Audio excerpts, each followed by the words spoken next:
Yeah, thank you very much. Dirk, I think this is my 6th GRIN, and if you run the Comrades, you run it 10 times, I think you get a green number.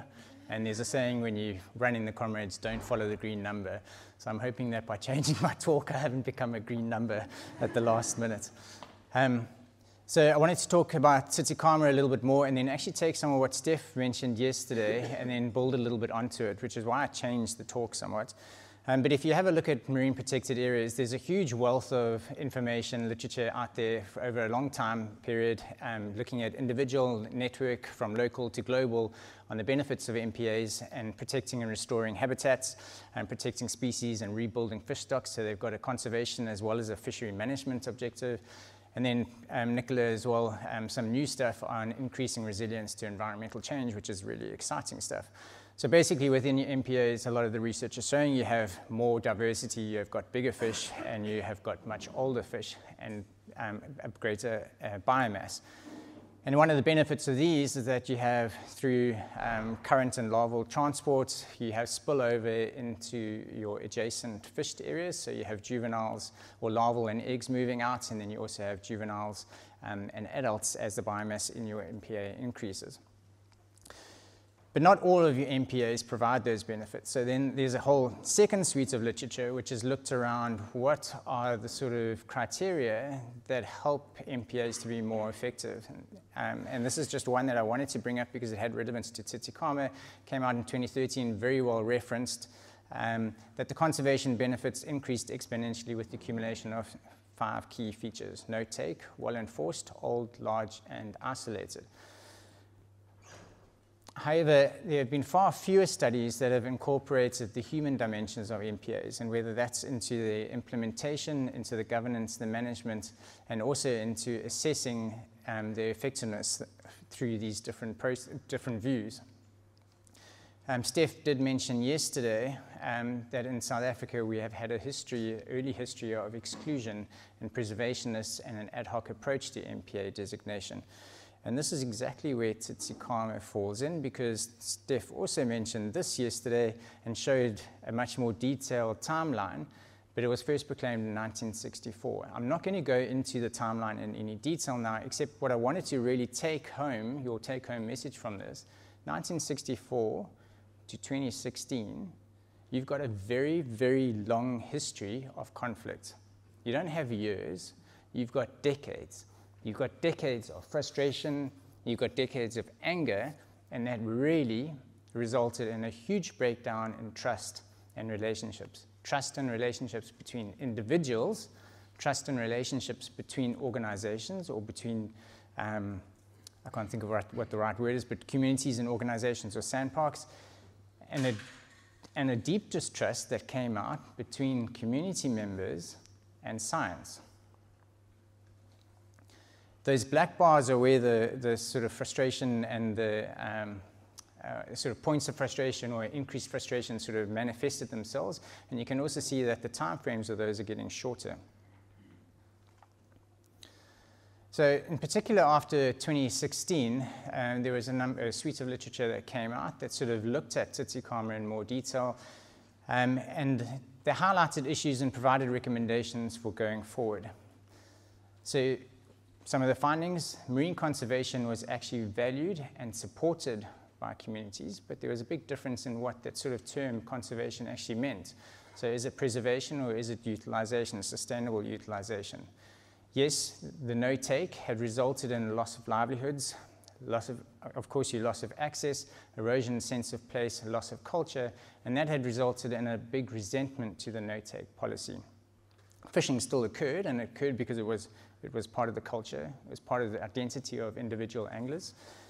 It was there because of necessity. I have to go fishing to take something home. But there was also fishing occurring because of an action to take to show the resentment against the no-take policy. But there was also some other criteria that came out, or other ideas that came out, especially through Watson-Farson's paper, that showed that only 33% of their respondents actually wanted access to those fishing resources. There was a whole suite of other issues that were underlying it. They were looking for access to park amenities, access to skills and job creation, access to training, I've forgotten the other one, improved communication and improved representation and management of the park, leading to a better relationship, but also an understanding that communities are recognized, not just as recognized as partners, not just as beneficiaries. So there was a whole suite of other issues that were going on rather than just fishing, but the fishing was the spearhead of it. So if you come to the Tsitsikamma regulations, the access, it was geographically defined to the Tsitsikamma municipality. It wasn't just free for all, it was limited to three controlled zones. Anglers were limited to 4 days per month. That was a big sticking point. Fishing was only meant to occur during daytime hours, and there were regulations on what species, the sizes, and the bag limits that could be taken. So what's been happening? So up until July 2024, we've had a angler registration database. So anyone who is going to go fishing in those areas, comes to sandparks, registers with us, gets a card. That card has a unique angler identity number on it, so we can track over the different years. And we've had 525 people register over 8 years. That's 1.5% of the entire Tsitsikamma municipal population. But not everyone registers every year. And if you look at the graph there, these are the number of registrations that were recorded in the different years. And you can see only 1 year we had close to 200, but the majority of years you're having less than 160 anglers registering per that year. So people come and people go. There's very few consistent anglers across the years. Where they're coming from, I put the 2019 data because the 2024 data, there's a few issues on the data entry yet which I haven't resolved. I don't know why I didn't put 2023 in, but it didn't change it. But the majority of anglers come from 5 villages within that municipality, which is actually all within 1 ward of that municipality. So I've got a question here, and it's probably a little bit of a controversial one, but I think communities is actually used as a very loosely term. How do we define communities? And what is the relevance of using a geographical boundary to define a community?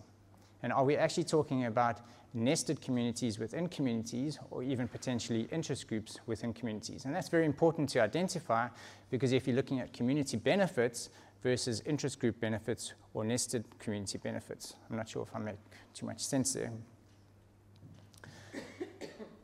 Then we also had access point monitoring. So at each of the access points down to the zones, we've had monitors that are there daily. And looking as the person comes in, that unique ID number gets monitored, taken down, and then as the anglers come out, there's an interview, and we look at what's been caught, how much time they spent fishing, what bait's been used, etc. So we've recorded 3,932 angler outings over the year. But the interesting thing is that you have a potential to go 48 times in a year. The vast majority of anglers have been going 5 or less times within a year. Within a year, not within a month. Okay? It was a very big sticking point during the task team deliberations about those 4 days, but when it actually came down to reality, very few people are fishing frequently within the MPA. You might question, so 2019, 2023, 2024 has gone up a little bit. And yes, we are aware that there are days when our monitors are not on those sites at the moment. COVID came along and disrupted all of our monitoring. We have been making a huge amount of effort, Victor and his team, and I think we are pretty much back on track. But there might be some anglers that are shifting, that we're not recording, that are fishing more frequently. But if you have a look at that grouping over the years, you're going to get it's not going to change the pattern very much at all. When are people fishing? Most of it's happening on the weekends, and then pretty evenly around the weekdays. And interestingly as well, but you would probably expect it, is that very few anglers went fishing between zones. So where they were living, the proximity, the closest zone, that's where they were going to go fish. It is quite a distance, and it is difficult to walk down to those different areas. But only 26 anglers fished in more than one zone. What's being targeted? Over the 8 years, and this is pretty similar to many other fisheries recreational or subsistence fisheries that you monitor, that most people say we're actually targeting anything. Whatever's biting, we're happy to go and catch. Roman was pretty consistent across the years, and that about 31%, 30% of anglers targeting red Roman. That's an endemic territorial species. Galjoen has increased. So at the beginning to now, you've more than doubled the targeting efforts on Galjoen, which is another endemic species, another territorial residential. I can't think of the right word. They don't move a lot. We've had about 6,000 fish that have been caught, and of those, 4,000 have been retained. So that's what we've actually seen as anglers have exited those zones. What is it comprising? The majority of fish are comprising of strepy. Strepy is a small-bodied species, short-lived shoaling species, quick to replicate, so you probably don't have any issues with that. Galjoen makes up 20%. Blacktail 14 shad is a migratory species as well, so probably not too much of an issue there. Roman, blacktail, and Galjoen are your territorial resident species. Roman has an onshore-offshore population. Galjoen is very much only an inshore species. So if you're looking at a species that potentially we should be tracking, it's coming out as Galjoen. I was hesitant to put this up. Catch peanut effort is an indication of relative abundance, and it's worked out how many fish are caught per angler hour. So if you track it over time, you can start to see what, as an indirect indicator of what's happening to your fish stocks through your catches. What was firstly surprising right at the very beginning in 2017 is that our catch per unit effort, although higher than in the outside exploited zone, Plettenberg Bay, it was lower than the annual average catch per unit effort that was recorded in that last zone that was left open in between, 89 and 95. But that was through catch return cards, so it's a slightly different method of obtaining that data, and maybe there was over-reporting by the guys who had been handing in their cards. However, that trend is not a very good trend to be seeing, because it's indicating to me that there has been a decrease in your catch rates. So if there's a decrease in your catch rates, indirectly there's been a decrease in your population. And more concerning is that you're now, since 2020, sitting below the catch per unit effort for your exploited zone. So we think that 50 years of protection, your catch per unit effort should be above that. I'm saying I'm hesitant to put it up because I think there are nuances within the data that I'm not quite fully understanding yet. Okay, so have we really, or has it really had an influence and had a difference? And I think the answer to that is it really depends. And it depends on when you look at it, and where you look at it, and how you look at it. So 2 papers came out fairly soon after the regulations were gazetted. And basically, based on these 2 papers, their sort of outcomes were that the final decisions and the regulation outcomes were not satisfactory, and they were not satisfactory to the conservation concerns raised by other parties, and they were also not satisfactory to the communities, the fishing community's desires. Both these papers have then been referenced as case studies in further papers. And that's a bit of a bitter pill, or is still a bit of a bitter pill for me to swallow, in that having been involved in those processes and having had an inside knowledge of trying to get to a place that is a balancing act, that is a compromise between these different aspects. But we need to be honest and have a real good look at it. And why I say it maybe depends on where you look at it and when you look at it is because I don't think that after 50 years of conflict, you're going to have within 1 year everyone happy. It's going to take time. And then I was really happy to see this quote, that social ecological systems can co-evolve. It's not a static thing. It's not going to go in one direction. And maybe that's not an upward or downward spiral. It should actually be a positive or a negative spiral. And that's going to depend on how parameters within your social or your ecological system can change. I do think that the process was not perfect, and there were issues within it, and we can maybe discuss it later.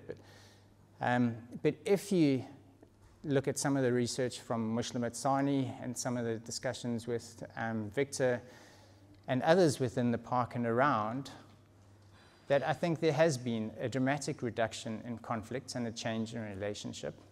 The no-take issue has been addressed to some degree. There is access to coastline, and importantly, there have been initiatives and actions taken to increase access to other opportunities, some of those other underlying issues beyond just fishing.